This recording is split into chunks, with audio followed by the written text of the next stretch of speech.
World Mission Report. Bar bought with prayer.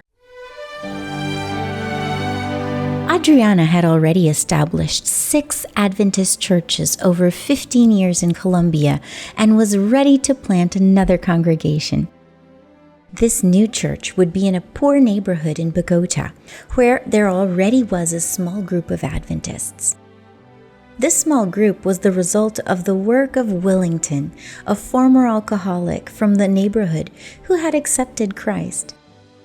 Adriana decided to help this congregation and looked for buildings in the region, but couldn't find any suitable ones. Willington then suggested a bar that he used to frequent before being baptized. The location was good, but the price was high. Adriana met with the bar owner. She explained that it was to establish a church and didn't have the funds yet. The owner wasn't very interested. He couldn't wait for these Adventists to raise the money. He reasoned that if their plan came from God, the building would be theirs.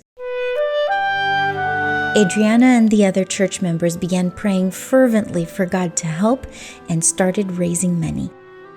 Then a potential buyer came to look at the bar. He liked what he saw, but never returned. Another buyer appeared. It seemed the sale was going to happen, but in the end, the deal fell through. The bar owner didn't understand why his building wasn't selling and reduced the price several times. However, no one bought it. Adriana was convinced that God had a plan to transform the bar into a church and a center of influence. A year passed, and the church members had raised half of the funds needed and made an offer to the bar owner. And guess what? He accepted the offer. He was relieved to finally sell the building. It was God's will.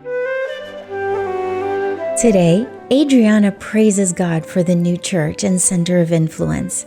She says that when God wants something, no one can stop it.